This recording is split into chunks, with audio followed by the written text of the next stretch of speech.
On this episode of I Could Make That, using Dollar Tree items, I saw this adorable floral sleigh from Pier 1 for $52.99. So first things first, I picked up this plastic sleigh from Dollar Tree, and then using some Waverly chalk paint in the color plaster, I just began by painting the inside of the sleigh. This did end up taking about 2 coats. You want to dry the first coat before going on to the second coat and then allow everything to completely dry. And then for the outer part, I am using Waverly chalk paint in the color crimson. Just painting that. Make sure that you don't get inside of the sleigh with this red chalk paint.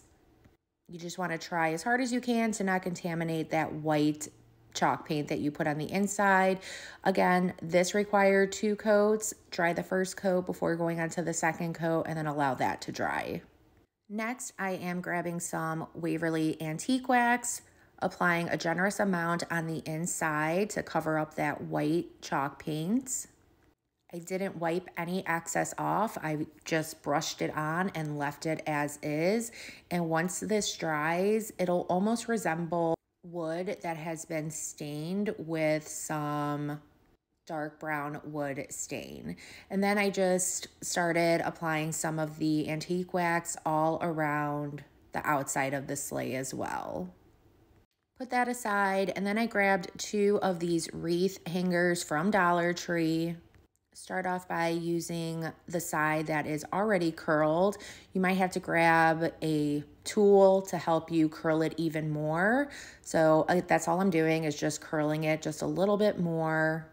And the back piece, I just kind of flattened it out a little bit, but kind of kept it a little curvy. Then grab some Jenga blocks from Dollar Tree, paint those with some black chalk paint. Before that paint dries, just sprinkle over some ground cinnamon and then allow those to completely dry.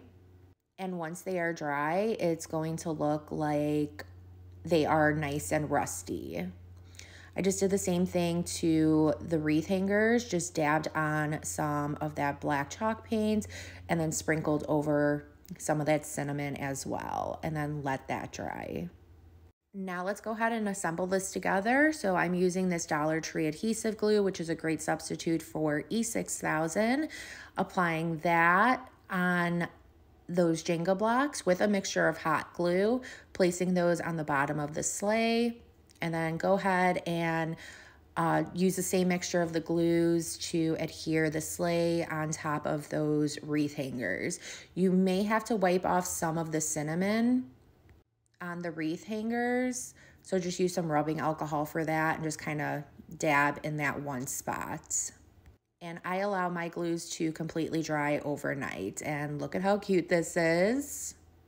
Then I just picked up some natural burlap ribbon from Hobby Lobby. You want to just measure it all around the sleigh and then just cut that down. And since this was wired ribbon, I just cut off the wire part of that ribbon. And then you want to just begin hot gluing that ribbon all around the sleigh. You want to just make sure you're hot gluing it in the center of the sleigh. I then got these metal stars off of Amazon. You want to just paint those with some black chalk paint as well. And again, while that chalk paint is still wet, sprinkle over some of that ground cinnamon. Allow that to dry, and then just begin hot gluing those pieces right onto the natural burlap ribbon. I did 2 stars on the sides of the sleigh and then 1 on both the front and the back of the sleigh. And there you go, guys. And you could fill this up with whatever you would like. But there you go, guys. I think this was a great dupe for that Pier 1 sleigh.